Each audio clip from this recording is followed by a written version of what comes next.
So you want to replace fiat currencies? Yes. Fiat currencies not backed by anything but trust in governments are a disaster waiting to happen.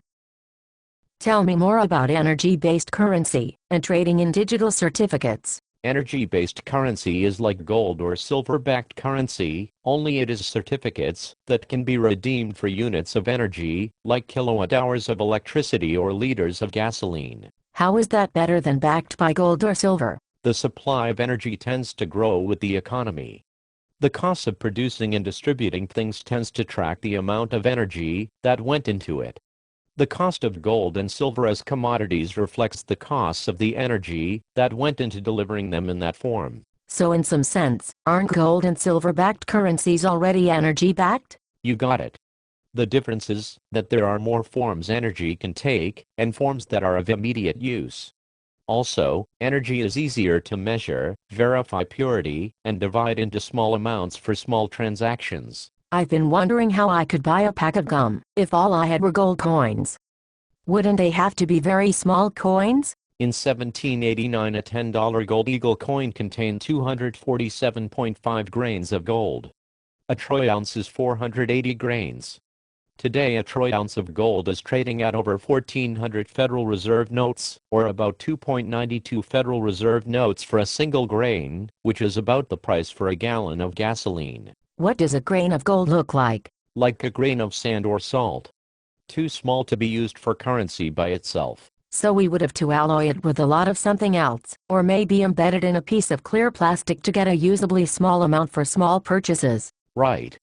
Both gold and silver have now become too expensive for small purchases.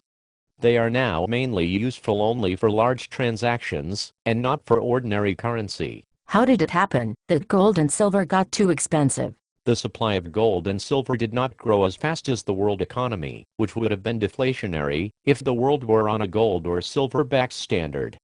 That would be bad for investors, who need the money supply to grow with the economy. Would the supply of those metals have kept up if they were still used for currency? Almost certainly not. We are not finding enough new high-grade ore deposits in either metal. The supply of each would be higher, but not nearly high enough not to be deflationary. What would happen if world currencies were backed by units of oil and OPEC cut off production as they did in 1973? That would be deflationary. Investors would be hurt. I'm confused.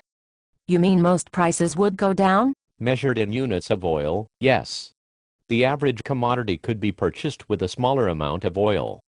However, it is likely that nations would create more fiat currency to offset that, and currency inflation would make the nominal price of oil about the same as it was before the embargo. What would it take to make currency backed by energy? For use in exclusively federal territory, or in dealings with foreign nations, it could be done by statute and perhaps some international agreements. The problem is within states. What is the problem within states? The U.S. Constitution forbids states from making anything but gold or silver legal tender for the payment of debts on their territories, so it would require a constitutional amendment to enable them to make units of energy, or anything else, legal tender. But Federal Reserve notes are legal tender now.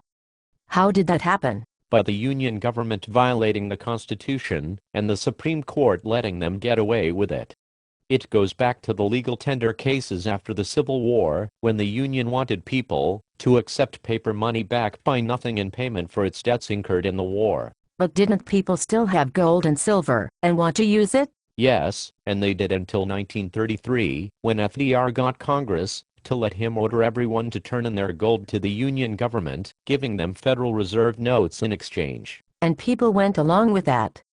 What were they thinking? It was the Depression, and people trusted government more then. It claimed the Federal Reserve notes were still backed by gold, at $35 per ounce. But Nixon ended that in 1971, which also led the rest of the nations of the world to adopt fiat currencies, with theirs backed by the US dollar. Couldn't we all just pass laws and treaties to adopt energy-backed currencies? Yes, but it would still be unconstitutional on state territory, where Congress has no power to make anything legal tender. You've got to be shitting me. No constitutional authority. None. It can make something other than gold or silver legal tender outside a state, but not inside it. Wow.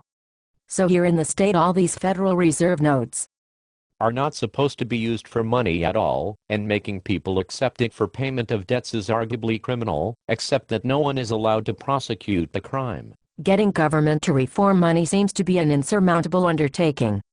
Is there anything people can do on their own? Yes, some private mints have tried to issue silver and gold coins, and encourage people to start using them for money. Can they do that? Yes, as a matter of law.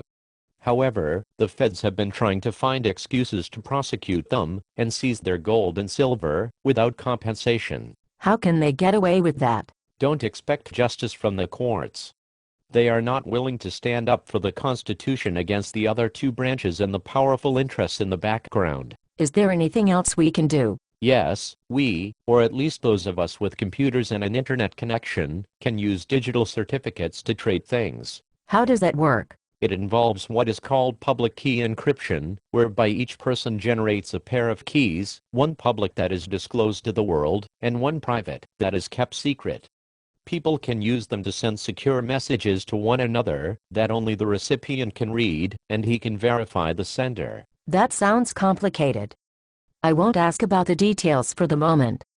So how can one create and use certificates with them? Using this technology, one can create a digital certificate and associate it uniquely to some asset, like an ounce of gold, that can be sent to someone else, in exchange for something, who can send it to someone else, in exchange for something, and so forth, until eventually some recipient presents the certificate back to the originator in exchange for the gold.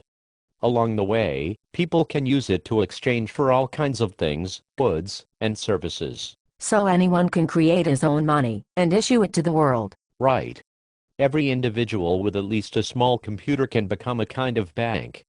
As long as everyone involved can be trusted, and there are ways to shut anyone out of the trading system, if they ever fail to redeem anything, then people can become independent of governments. And they can create these certificates for any kind of asset? Yes. It doesn't have to be pieces of gold or silver. It could be anything from ammunition, to energy units, to hours of skilled labor. It could even be to Federal Reserve notes, but I don't know why anyone would want to do that. So everyone could be his own bank. How would governments react to that? They might have to start taxing us in something like units of energy, because it might be the only thing we all have in common. Couldn't governments control the internet to stop such private banking? It might be necessary to relieve ourselves of dependency on cable trunk lines. We could go to mesh networking, which would turn our smartphones into wireless internet nodes that can relay packets from one to another without anyone having to be connected to any kind of wire.